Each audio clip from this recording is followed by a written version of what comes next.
One, two, three, four.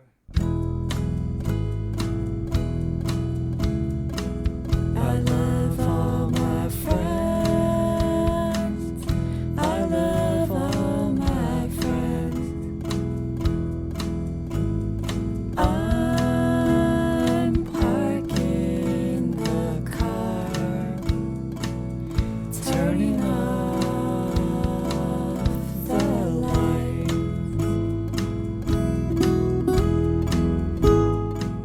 Hello, you're listening to the Skylight Books podcast series. We are a general interest independent bookstore located in the Los Feliz neighborhood of Los Angeles, California.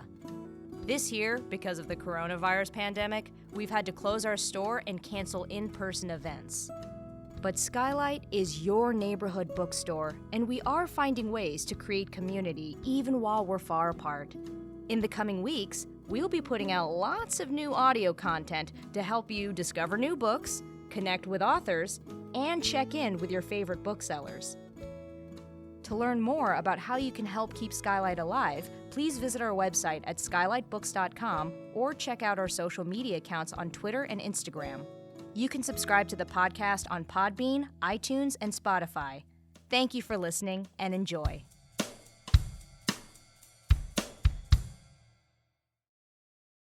Hello, everyone. Welcome back to the Handsell. It's been a minute. It's part of the Skylight Books podcast series. We're back here for the first time in what feels like months. Might actually be over a month. Not sure. Time has no meaning. I'm your host and producer, Mick Kowaleski, alongside my stalwart co-host, Maddie, Gobbo, events manager. Maddie. Has it been like over a month?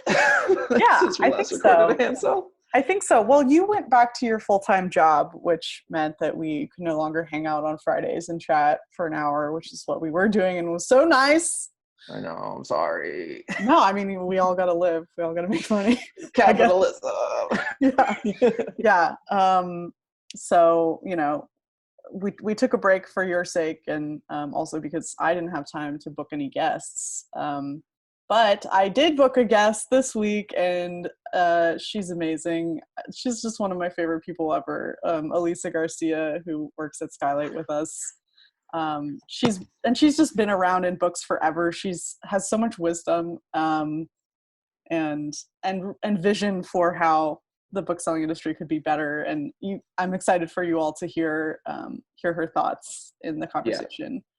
She's truly one of my favorite people I've ever met. Just the kindest, gentlest, funniest person in the world. And yeah. I miss one of the awful things, one of the worst things about the pandemic has been that I don't get to share a Sunday shift with her. So it's always nice to hear her voice. And the listener should be excited for the conversation that you're going to have later this episode. Yeah. But yeah, since I've been back at my full-time job and I haven't been back in the store lately, tell me what's going on at Skylight. I miss it dearly. I miss the people. What's happening? Yeah, well, I mean, I haven't been back too much either. You know, I'm working most of the time from home, but yesterday I did go in and worked in the store the full day, which was my first time in a couple of weeks. So it was just really, really, really nice, to get out of my apartment. It's just very hot right now. Yeah. Just like cooking it up here in our little tree house. And to see everybody. You know, I'm still having all these Zoom meetings and trying to work on all these projects and stuff, but I felt like spending one day at the store, I got so much more done on all these projects than I had in the previous weeks, just because I was able to like get everybody in one room and talk it out with our voices. Yeah. I don't know why it's so much easier. I mean, I do know why. I think video calls kind of drain you in this way. Like somebody said yesterday that video calls are so draining because there's nothing reciprocal. Like you're just putting your energy into the screen and it doesn't come back to you the way it would if you were putting your energy into another person.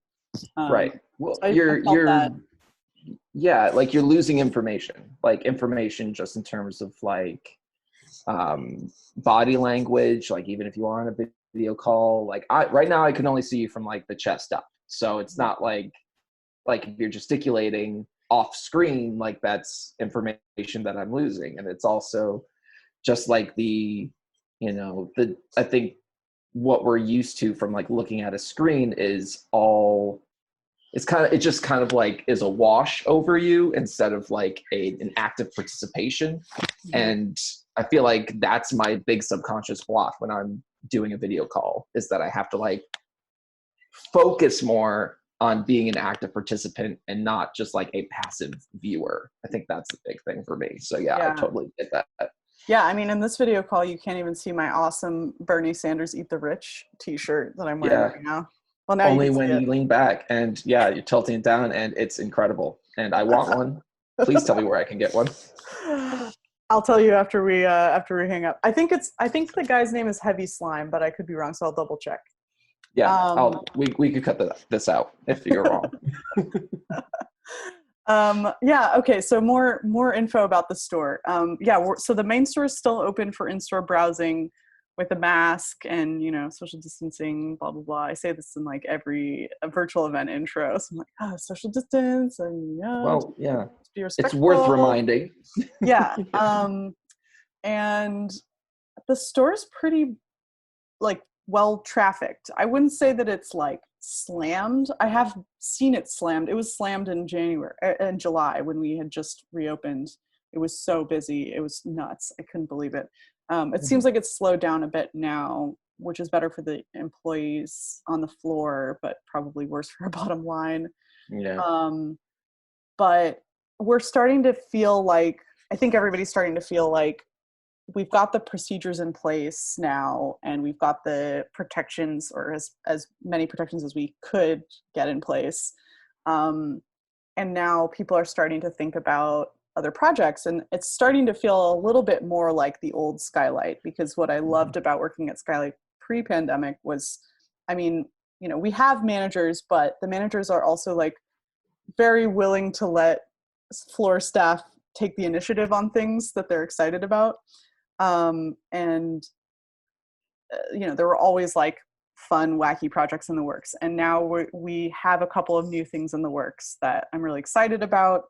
We're putting together what we're calling book bouquets, which are, book bundles. So curated selections of books on different topics that you can purchase for yourself or someone else.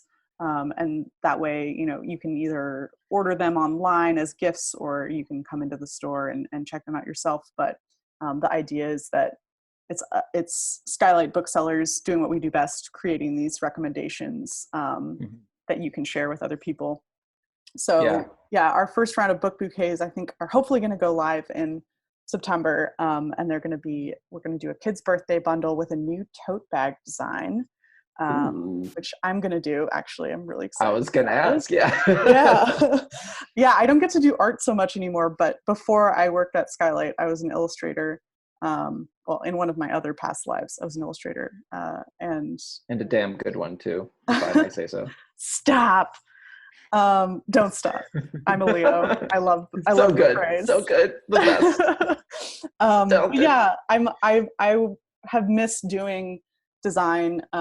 The previous bookstore I worked at in San Francisco, I did some merch design for them. I got to design a line of literary condoms. Ooh, what? Really special. That's amazing. Wait, I need to know more about that. Yeah, so this other bookstore is called The Booksmith, and they used to host this live event that was just so much fun. It was called Shipwreck, and it was a competitive literary erotic fan fiction show. So each month they would pick a different classic work of literature. They would have 5 writers and assign each writer a character from that book, and then they would have to write erotic fan fiction starring that character. And then the pieces were all performed anonymously by the very wonderful Baruch Porras Hernandez. And then the audience would vote on their favorite, whether that be like the best writing, the most disgusting sex act, the funniest joke sex. It was just so so rowdy and raunchy, and they would serve drinks at this event as well, so people were like really getting into it. Amazing. So yeah, the condoms were as a promotional item for Shipwreck, and I did one that has a drawing of Moby Dick on it, and it says "Dive Deep." There's one. Well, I wanted to do an Alice in Wonderland one it's like a view through a keyhole, and it shows a hand taking one of the little decorated tea cakes, and it says "Eat me." But then they were like, well, Alice is a child, so maybe this is not a good message for us to send. Like, I was like, fair enough. All right. So we did something different. And then my favorite one, the one that I'm like most proud of, is Mr. Darcy, drawing Mr. Darcy, and it says, "Give me that D," parentheses, Darcy. Love it. I love it. Oh, there's also a Great Expectations one, which is maybe like less of a sexy mood. But I need to, you can't just say that. It has a drawing of Miss Havisham like pulling up her dress to reveal fishnet stockings, and it says Great Expectations. I think it works both ways. Absolutely. So I'm gonna work on something for a new tote, but it probably won't be quite so steamy, because it will be child friendly. So a little bit more family friendly. More family friendly. That particular vibe. All right, good. Cool. Yeah. Smart. Well, I'm excited to see what you come up with for that, and it's nice to know that the great minds at Skylight are, being stimulated again, because it's been a long few months, and we need all the little projects we can get, honestly. Yeah, I mean, I think all the booksellers feel this way, that like we've been in this tunnel of just like, we have to survive, and the way that we've been surviving is just processing orders, right? And order processing is so different from bookselling as a job, right? Like, and this because you were just doing it for your full-time job. Yep, it's tedium. Total tedium, just data entry. And data entry that, if you get it wrong, will create someone who wants to yell at you about it immediately. So, right, which is always fun. But yeah, being a bookseller is the reason that we got into this, is that we have busier minds, like the drone like scanning and beeping and packaging, that stuff is like really extra destructive for our mental states. So that's what I'm saying. I'm glad that the folks over there have something to do, to put their minds to get those brains working again.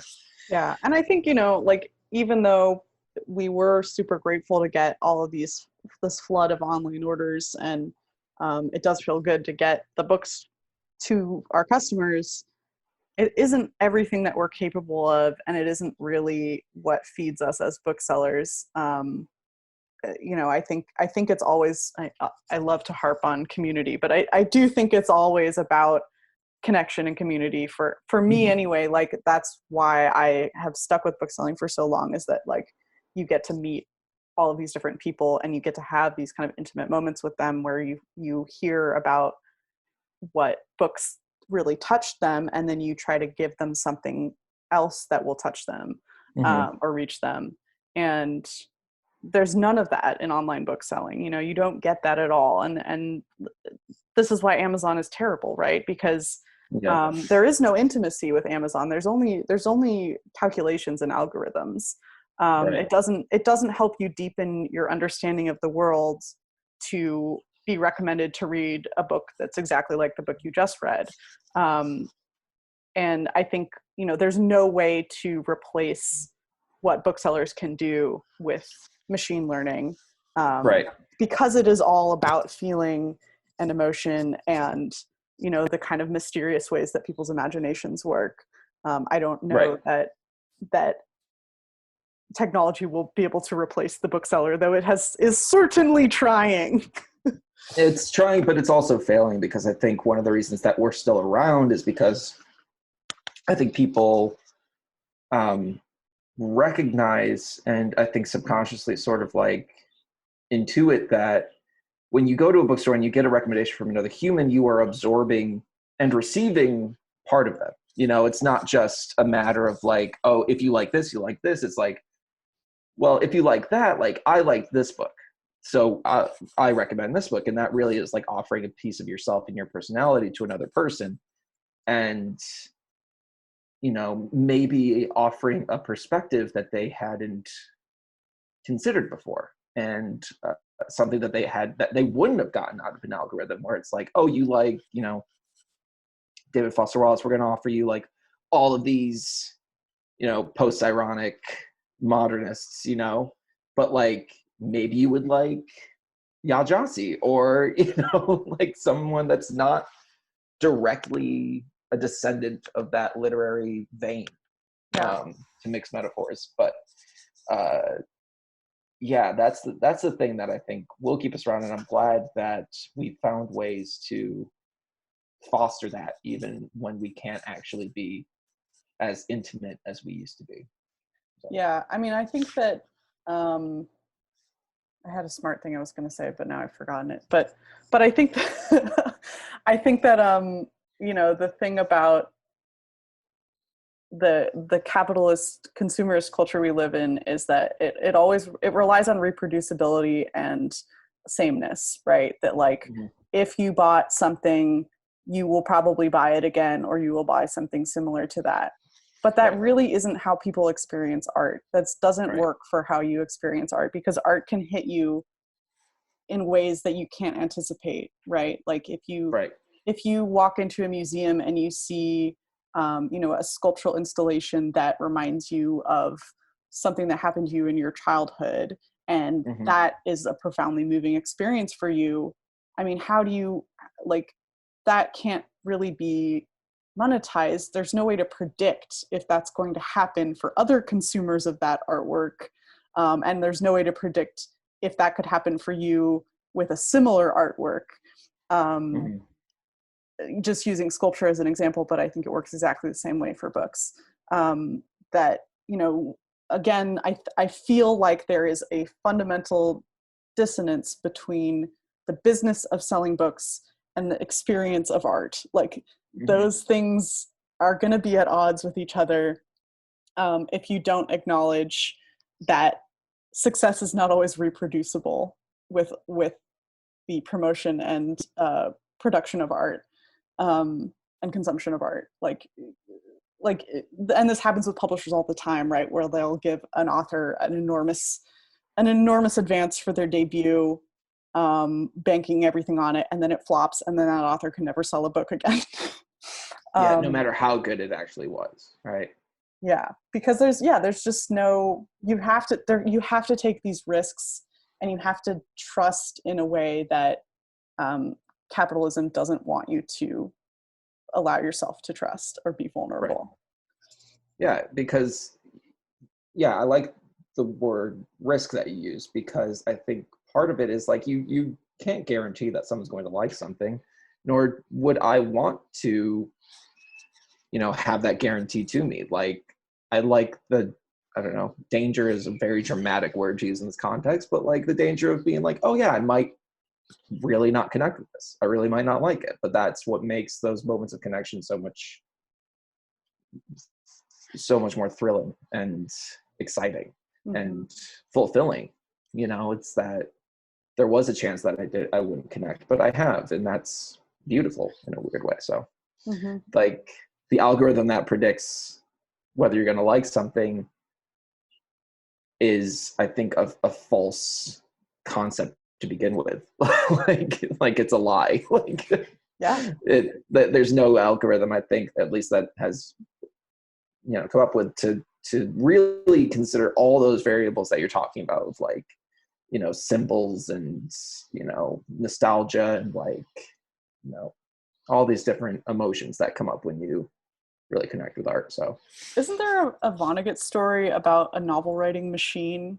Like somebody invents a machine that writes, that can write any novel that anyone like didn't know that they needed. Like you kind of like put in your information, and then the machine spits out the novel that you want. I can't remember what the outcome of that is. I'm sure it's not good knowing Vonnegut. No, knowing Vonnegut, yeah, it's not a happy ending. Maybe it just turns into the In the Penal Colony by Franz Kafka. Yeah. Just another just a prequel writing machine that doesn't work the way it's supposed to. No. Story. Those writing machines don't work. Yeah, it's not an occupation that can be taken over by machines. I just don't. No. I know that the future is AI, and I know that 90% of jobs will be eliminated by robots. Yes, I've heard this statistic before, but I continue to believe, perhaps in a foolish way, that writing and reading and selling books cannot be adequately reproduced by machines. Well, so far you're being proven correct. We're not dead yet. So Nick, we'll get on. Sorry. Go ahead. I want to ask the question before we move into the interview. What are you reading, Mick? So it's going to be funny for people who actually keep up with this segment, and the fact that I was reading Beloved by Toni Morrison for like 2 straight weeks a month ago, and I finally finished it this morning. Because I woke up at 6:30 and I just was like, I'm going to finish this thing. And of course, amazing. No words that haven't been said before about her as a writer. And she's the GOAT. I don't know what else to say. So I was combing through my roommate's bookshelf afterwards because I was, still wanted to read, and found After the Winter by Guadalupe Nettel. I think it's Nettel, but we could be. Yeah. So I started that this morning, and 20 pages in, really, really digging it. So, yeah, that's what I'm reading.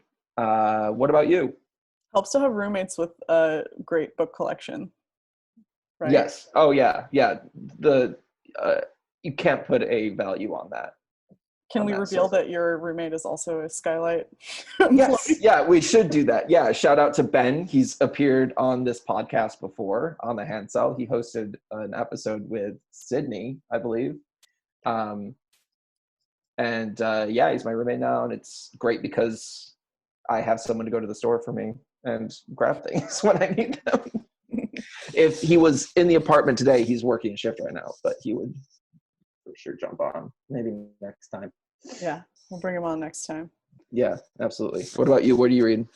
I'm in a bit of a slump. I finished reading Diane Cook's new novel, The New Wilderness, a couple days ago, which was a really fun and wacky ride.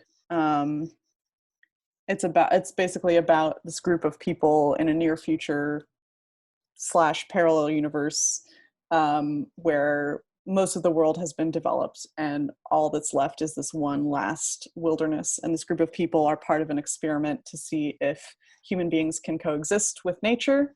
And they're basically airdropped into this wilderness and told to live nomadically and, only produce so much trash and only kill so many animals and, make it work. And it was it's very dark to read it now as our entire state is on fire.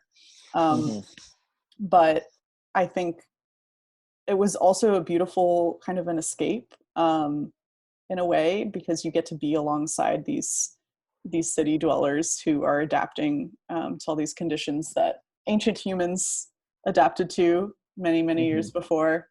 And there's a very beautiful mother-daughter relationship at the heart of it. The book's been nominated for the Booker, or longlisted for the Booker Prize. Writing's really good. I'd be curious to hear what other Californians think of it, because I think we are kind of like living through a flashpoint right now, and so much of the book is about, what do you do at these crucial moments of decision? How do you kind of like move forward just to survive? And what will you sacrifice? Timely as hell. Yeah. Yeah, I mean, it feels like a lot of things are timely as hell right now.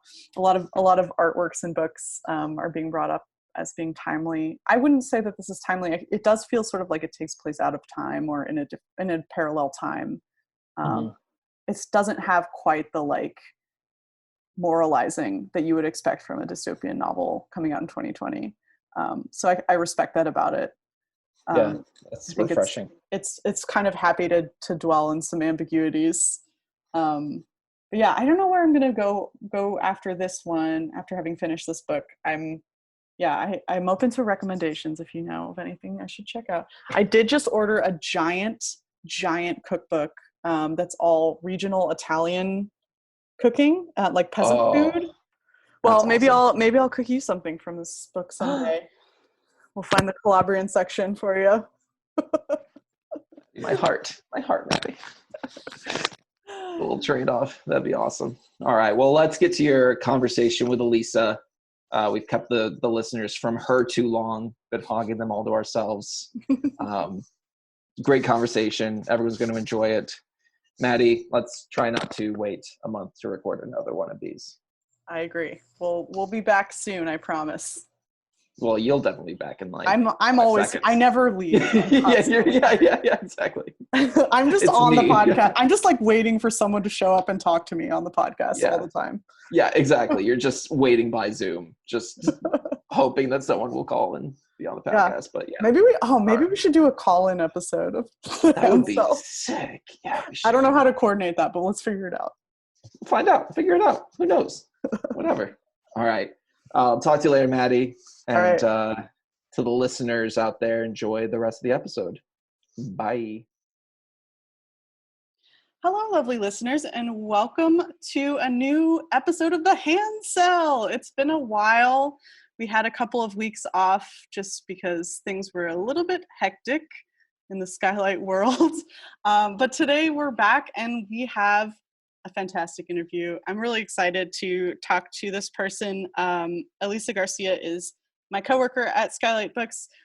We bonded very early on about our love of children's books and obsessively organizing the children's section. And Elisa has just been just a really wonderful support for everybody at Skylight. I think she does a lot for all of our communication and mental health and emotional support.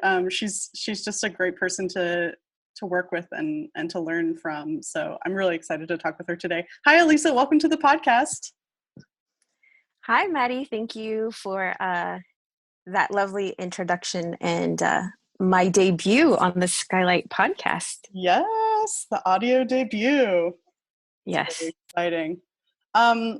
So today you are off from work. You're not at the store, but you are working in the store most of the time.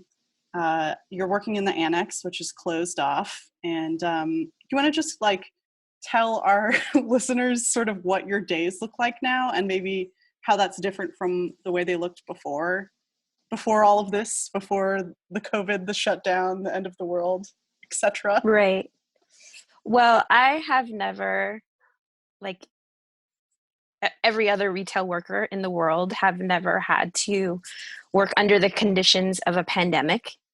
And it's required a lot from everyone, from management to the team that's on the floor, to shifting our business in a way that is as safe as possible for everyone and can kind of honor like the work that we did previously as booksellers, and being able to interact with people in a very like personal and fun and intimate way, and to translate all of that under immense stress and via the internet and the website has been a very, very big challenge. And I think we've done our best and are continuing to learn, but it's been a very, very difficult process for everyone. And, you know, shout out to the essential workers that haven't had a break at all at Skylight. We were able to close for a bit and kind of regroup and try to come up with like a plan of action. But I just have so much respect for like frontline responders and the people that provide necessary services for all of us during this time. And although I feel like books are necessary, and I am really lucky, all of us, to be working and getting paid at this time, it's a lot. And moving into the holiday season, we're going to try to do our best to stay safe and bring a little bit of joy and literature to the world, and especially to Los Angeles. Amazing store, amazing city that we're in. Yeah. Yeah. I mean, I think what's really struck me throughout this whole thing among our staff is just like how creative everyone has been in just figuring out, okay, so here are the conditions of the world we live in now. How can we not only adapt to them, but also bring some of the things we loved about our old world into this new one? And that's not an easy task at all. Because like there's so much now of book selling that takes place away from the customer, right? Like you're now kind of working primarily without interacting with customers directly. At all. And that's a really sad reality. I'm sorry I didn't answer your question completely, but I went from working on the floor with everyone and interacting with customers and doing my other job at Skylight prior was receiving, and which was very nice solitary time, which I got to see like all the books that were coming in.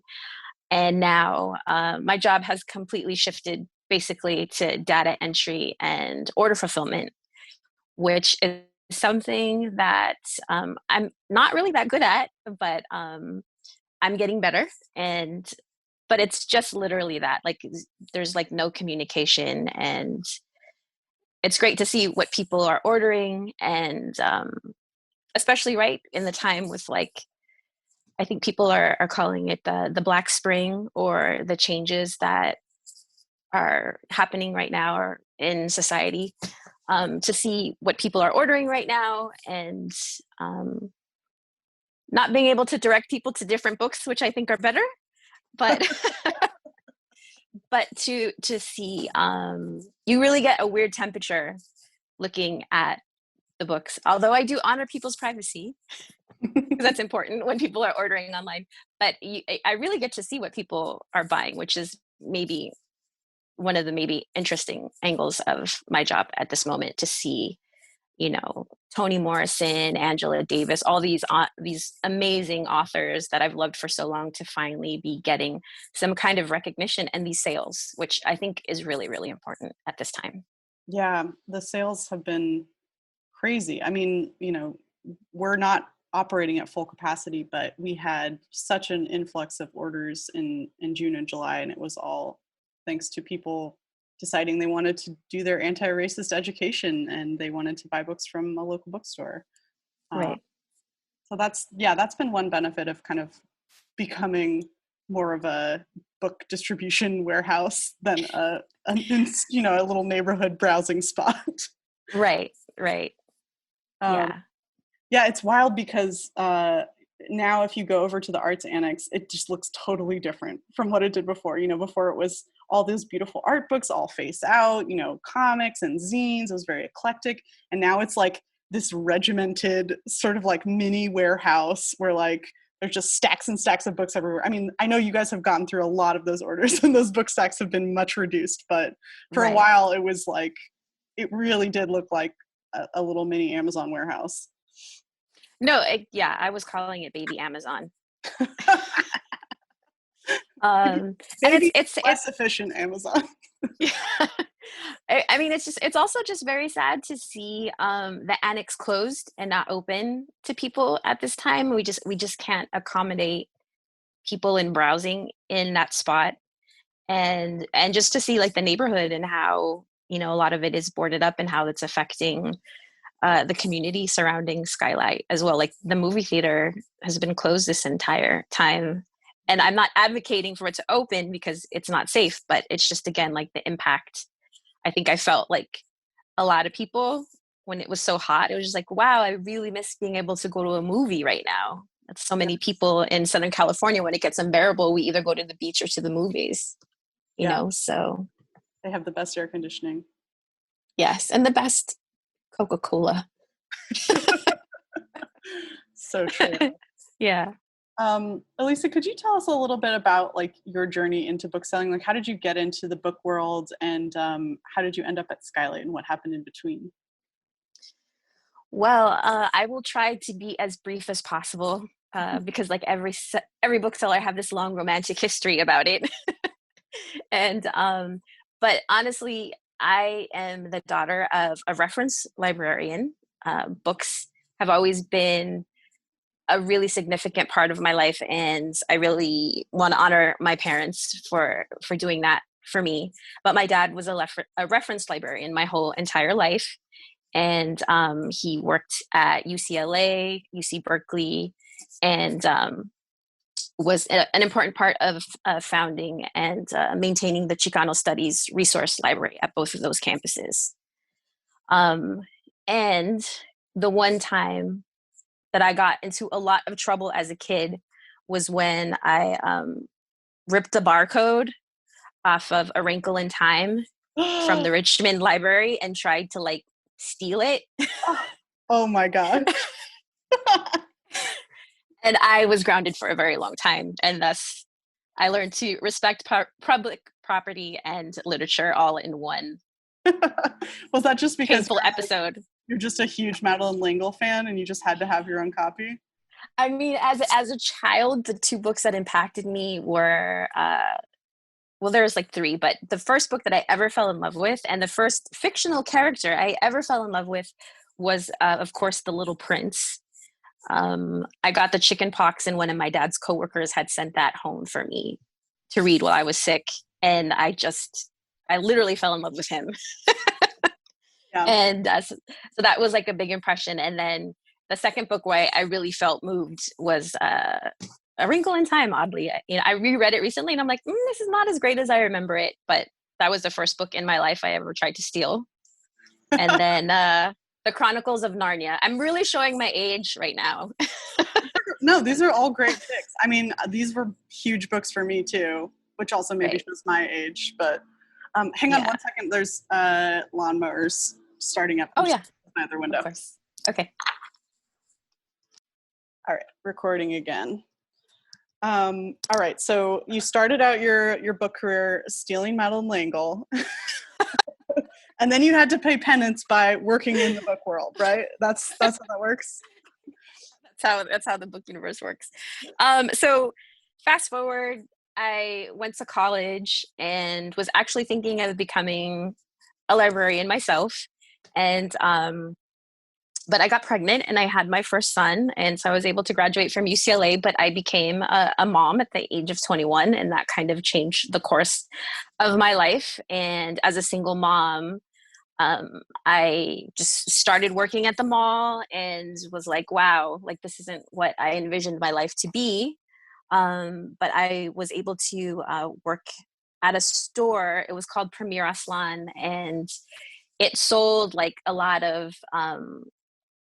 like Frida Kahlo prints and a lot of art from Mexico. And the owner, I used to shop in there all the time, and I was always asking him for books and like, do you think you could order books? Like, I think if you had books about Frida and Diego, people would buy them because you're selling the art, and it would be dope for people to actually know more about these people. And so he ended up actually hiring me, and it was like my first little venture into being like a book buyer. And that's when I learned a little bit about the business. This is like before the internet, and I would just like go into other bookstores and look at the back of the publishers, you know, like who published the book, and then, you know, would like write them and ask them for catalogs.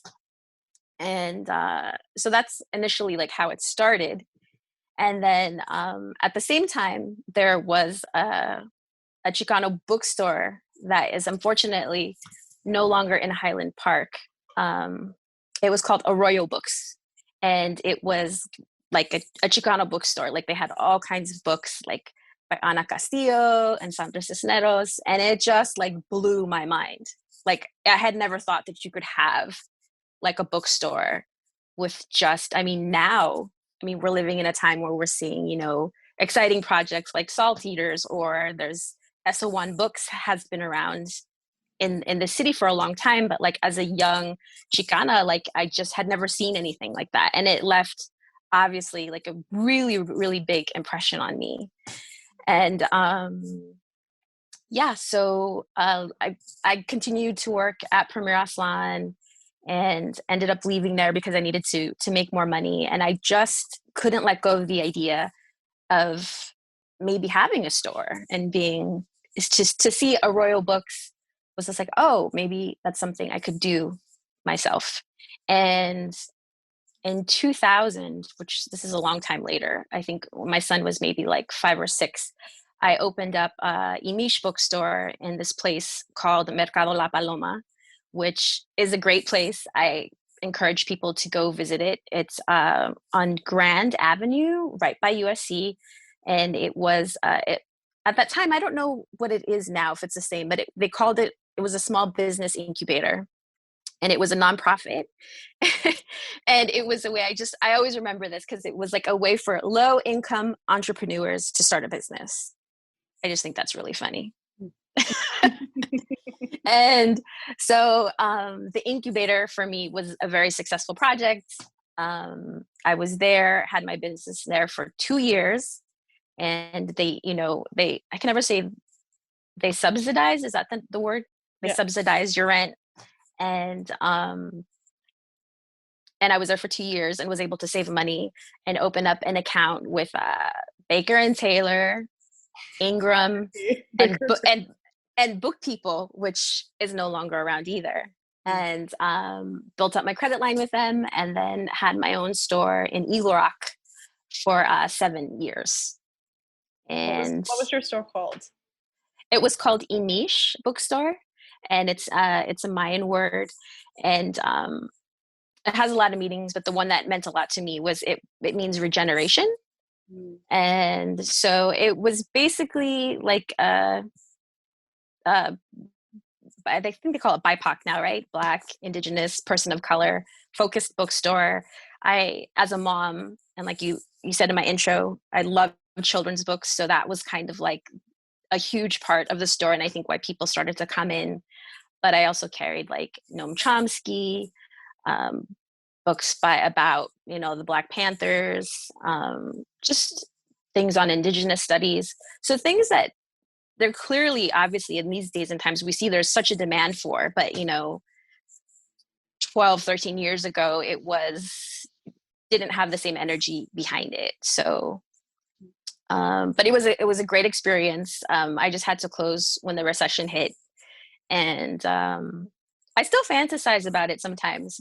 And just seeing like new projects, like I think it's called the Salt Eaters, that's going to be opening up. Yeah, that's Asher Grant's bookstore. Yeah. Or the Free Black Women's Library, or even Flow, which our coworker Jen was a part of. It just is really interesting and exciting to see the way book selling is evolving and changing, and that people of color are having more of a visibility within it, and also that we're getting the financial support that we clearly deserve, and that our communities deserve to have these spaces. So yeah, and I think it's so amazing to see projects like the Salt Eaters are getting funded purely by the community. Like I don't think Asha Grant got grants to open the Salt Eaters. I think she just raised the money on GoFundMe and met her goal within like a week or something crazy. So there's like huge community support now that maybe didn't exist back when you were opening your store.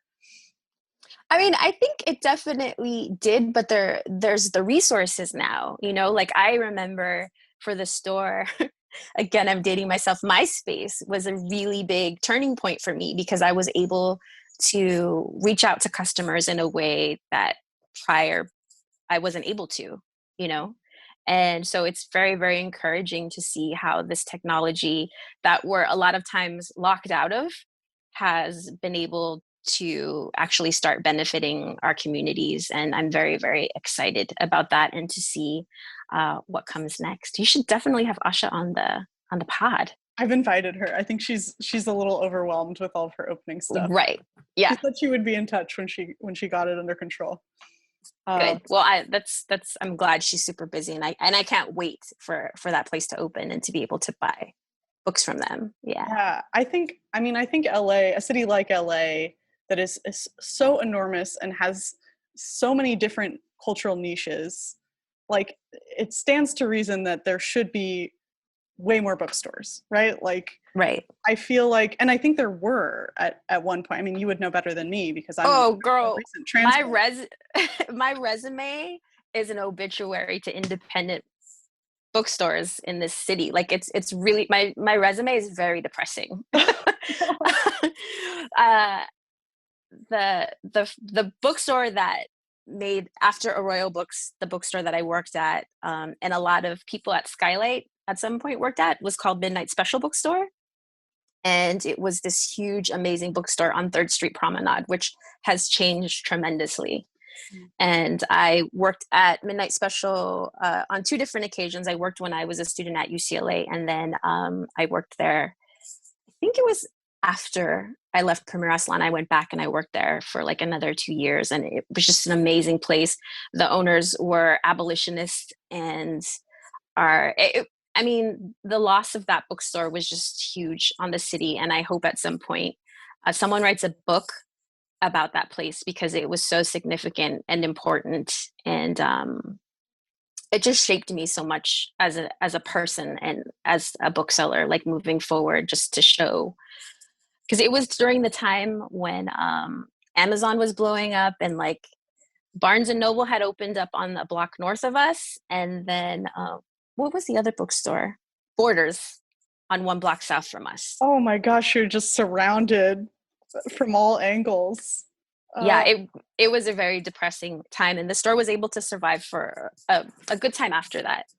But I would definitely always talk about Midnight Special. That impact that it had on me personally and on this city was pretty significant.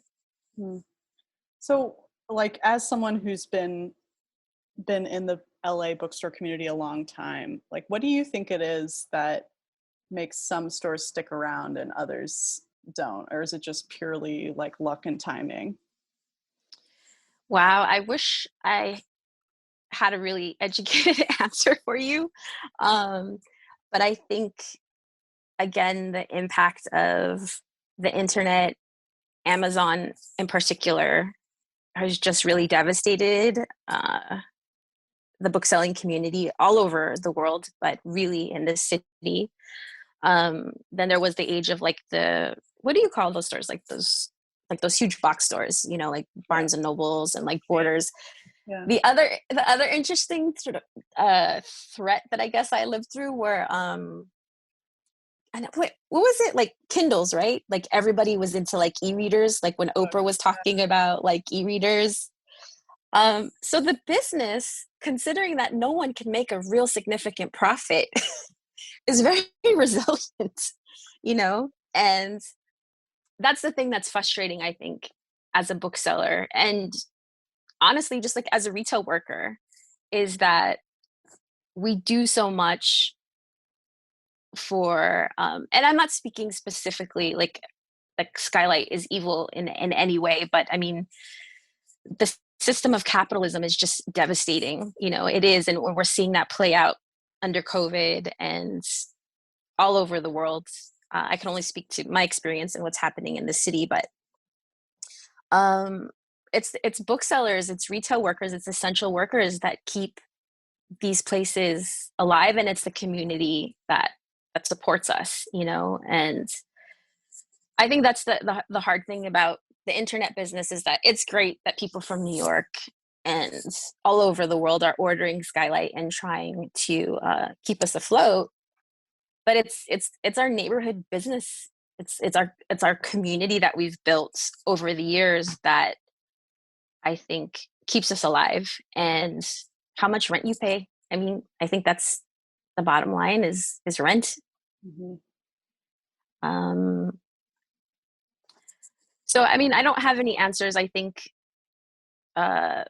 Skylight, like any other place, we, you know, there's a lot of things working against us, and it's my one hope that now during this time that like workers can come together and we could really address like the racism within the publishing industry, within the book selling industry, and that our voices can be amplified and we can really like hold people accountable for the situation that we're in and find a way like not to drag it or destroy it, but really to like recreate it. And that probably sounds like super naive.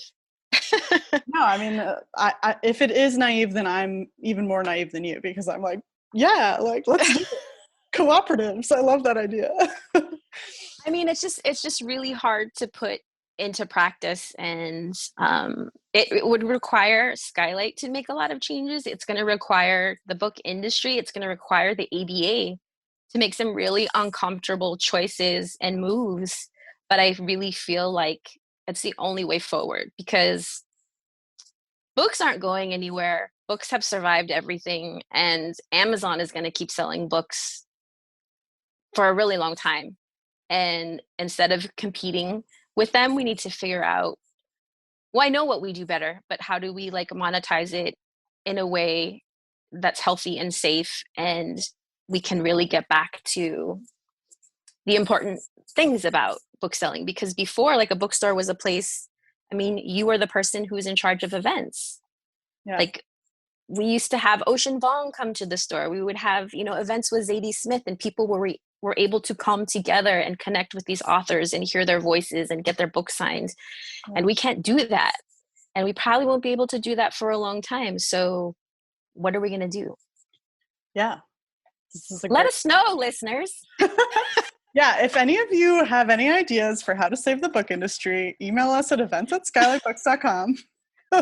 Slide right into our DMs. Yeah, DM us.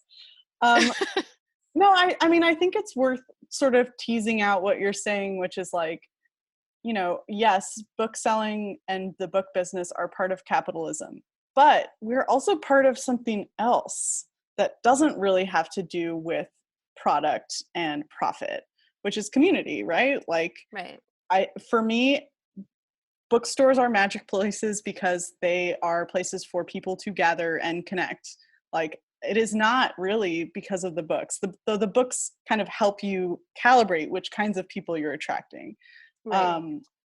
And I think it's so strange that we don't talk about that more as an industry. Like, we talk a lot about, books can change the world and blah, blah, blah, blah, blah. But it's not just the books. It's the spaces and the people who create those spaces that can absolutely really change the world. And I think there's no monetary value really attached to that, apart from, however many books an event sells. So this is something I've been dealing with on the virtual event side of things, which is that, and maybe some of our listeners know this already, but virtual events don't sell as many books as in-person events at all. Not even close, not even remotely close. Right.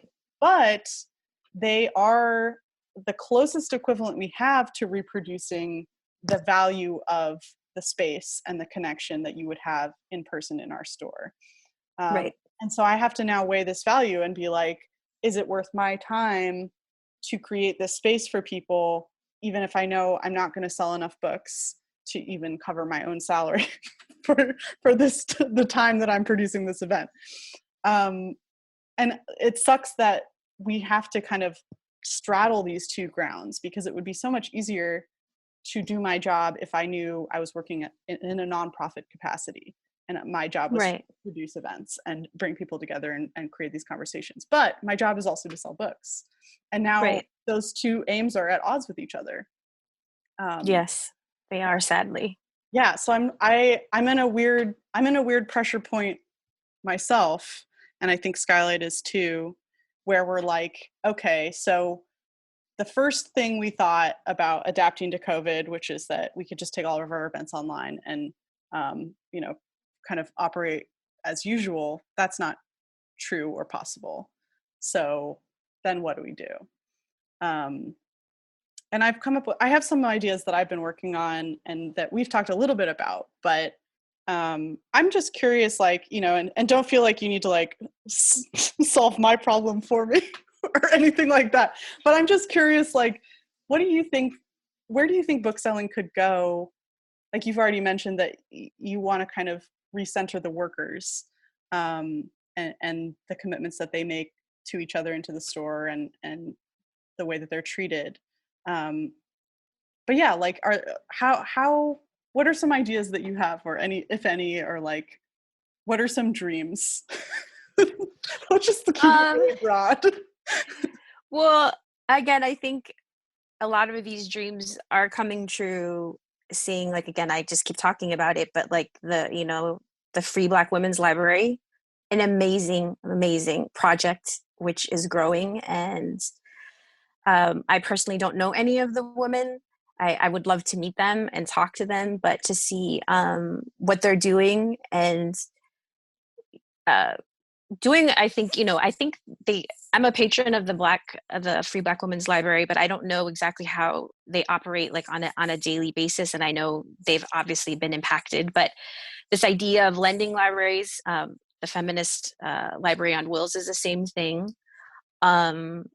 Seeing projects like the Salt Eaters, and not having to go this traditional route of like going to a bank. It's just like going to your community and being like, look, I want to do this, help me do it. The thing that that I always did, even when I had my store, was to do pop-up events and to go to, like, again, a lot of these things aren't possible right now, but like, going to farmers markets or going to like street fairs and setting up my little stall and just taking books which I thought were great, and talking to people about them, and having people learn about authors that they didn't know, like, before. Like, again, I think, not to be romantic, but book selling is about the interaction, and the only reason Amazon sells books is because they're so damn cheap. Yeah.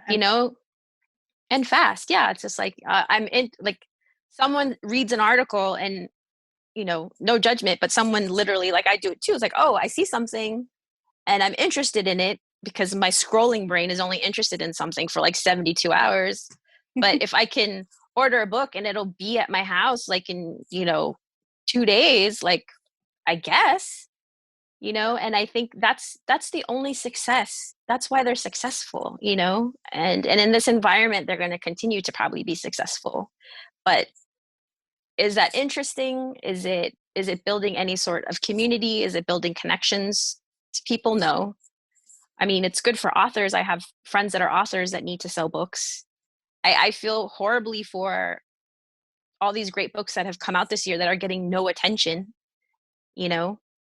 and so I just really feel like it's about communities that haven't been represented to be able to kind of like take control more of the narrative and the business, and just being resilient and like creative. And I think it's just this uncertainty. We don't know what's happening, and so we're all just doing our best in the moment. But I think once the dust settles, I don't know how long it's going to be, 2 or 3 years. I'm really excited to see what could become new, like, also, I'm tired of Indies Next. Can we just do something different now? Sorry. What's your beef with Indies Next? They had American Dirt on the cover one month, and oh, right. Yeah. I just kind of feel like, also, do people, correct me if I'm wrong, I don't think people get paid for Indies Next. Like, if you write a blurb for them, no, you don't get paid for that. That's crazy.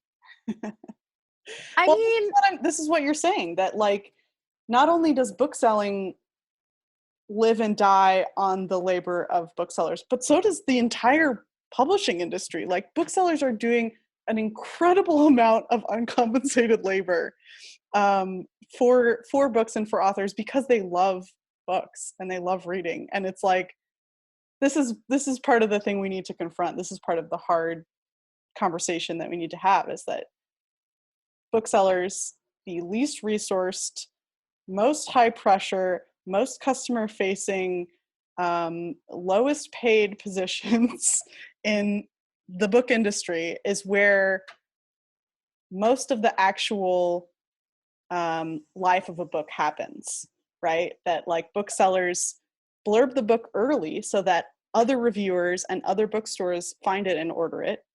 booksellers set up events and pre-order campaigns.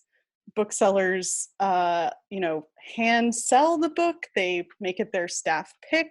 They create lists recommending other books like it. There's so much that booksellers do that happens sort of in this gray area where we may or may not be on the clock. We may be getting paid our minimum wage, or we may not be getting paid for that work at all. But the publishing industry could not function the way that it functions without all of that labor from booksellers. And all of that free labor from booksellers. Yeah. And I would personally, without making any of my contacts angry, I would personally like to see publishers acknowledge that more. I mean, they do a lot of lip service toward booksellers, and they put on Winter Institute for us and, send us goodies and things. But I think it's very, very much high time for an industry-wide conversation about how essential booksellers are to the industry, if not, to the world as essential workers, and how, the publishing industry could provide us with more security and sustainability in our positions. Because every single bookseller I know has worked at like 10 different stores, and that's just a function of like, you don't get paid enough. They don't have enough hours for you. The store fails. Like, there's no company job in bookselling that you can sit in and be comfortable in for the course of a career. Like, booksellers are it's a very insecure position. And it's, I mean, this just really crystallized for me when you were saying this, is that, a living wage for all workers is necessary and long overdue, as a bookseller for sure. But I also feel like the gatekeeping, I mean, that's the thing that I feel a lot of guilt about, just like as a woman of color, is that I get to work in an industry where, like, I don't even know how many Chicanos, Latinx people work in this industry, and one of my really big frustrations is that, like any industry, right, they're like, oh, well, have you worked at a bookstore before? And to survive, maybe going back to what we're talking about earlier, bookselling really, really, really needs to get behind people of color and giving us opportunities to not just even own our own bookstores, but to work in them. Like, it's ridiculous. Like, it's a frustration of seeing like all these wonderful books on the bestsellers list right now. And people want to learn about racism. People want to learn about the experiences of people of color, but you're still not hiring us. You're not giving us these opportunities. There's no bookstores in our communities, unfortunately. There are some, like SO1, or like I said, a Royal Books, like it was in Highland Park. But where is like a young person of color supposed to get bookstore experience if they don't exist in our communities right now? Mm-hmm. And I just think that is essential to the future of bookselling in this country, and in the city, absolutely, because a lot of people, I mean, I'm old. I've been a bookseller, Jesus, for like at least 24 years now. Ooh. And I know. and I was joking, I think, with Charles, and he's like, oh, when are you gonna, bring your daughter, have her work at the store? And I'm like, I'm not introducing her into this life of poverty. No way. Someone in my family has to make money at some point, Yeah. But it's like a privilege to work in a bookstore. It truly is, and it shouldn't be that way. That makes me really sad. Yeah, I agree. I think, like, publishing is now talking this big talk about how, they want to publish all these own voices stories, and they want to, have all these like great debut authors of color that they're really blowing up. But it's like, yeah, you can do all that, but if the people selling those books are all white, like, are they really doing the best job selling those books? Are they really finding the right communities who need those books? There's a real echo chamber problem. Right. And, like, whenever we get a new bookseller at Skylight, you learn very quickly that, I mean, everybody has their specialty. Everybody has their kind of section that they love to sell. And if you have a staff that's all white people, odds are they're mostly going to be selling books by white authors. Right.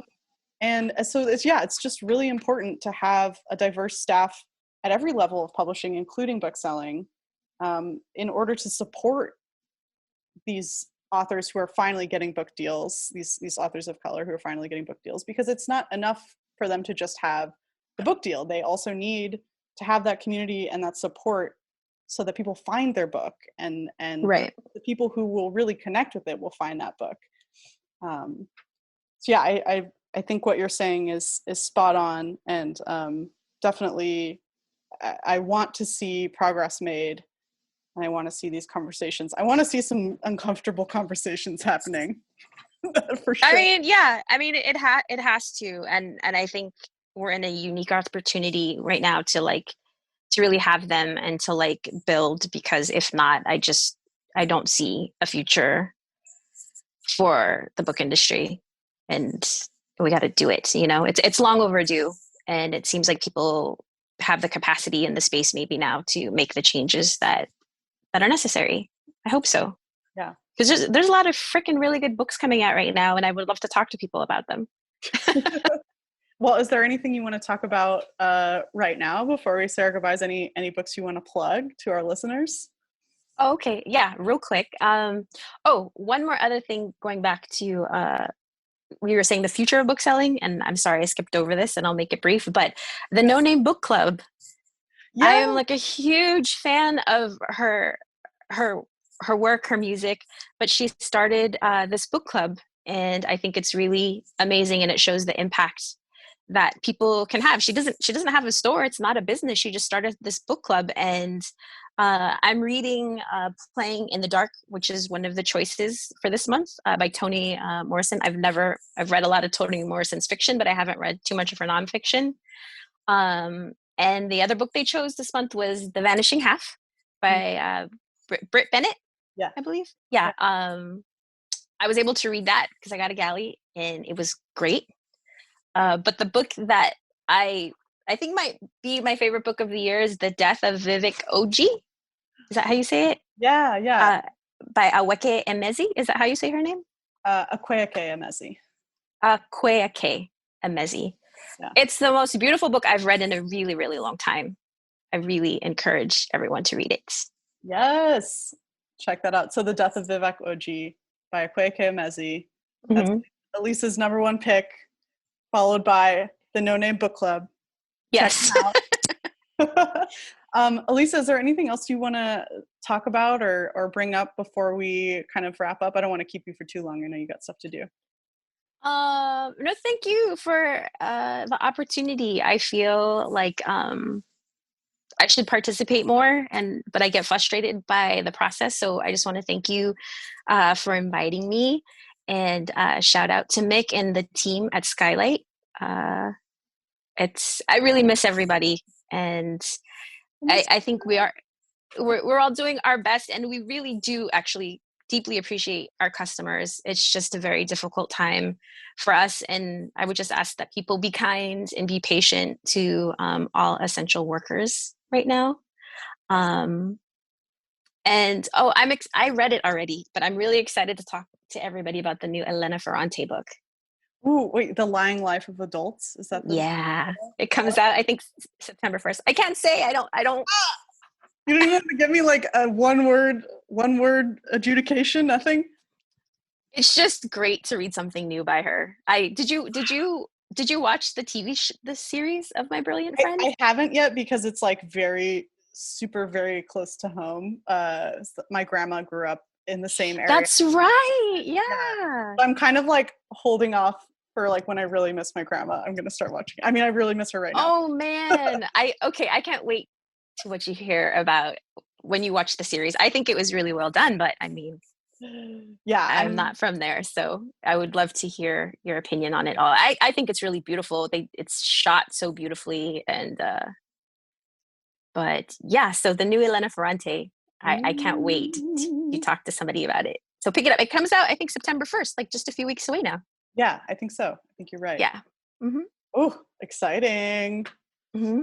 All right. Oh, well, thanks so much, Elisa. This was a really good conversation, and it, kind of fed me for the day. Like stuff I actually want to talk about. No, it's great to see you. And my other little side project, I guess I would mention, is that like you had a podcast in the past, right? I've listened to some of your episodes. Yeah. The raw material. Yes, I highly suggest that people check out Maddie's previous experience with the podcasting.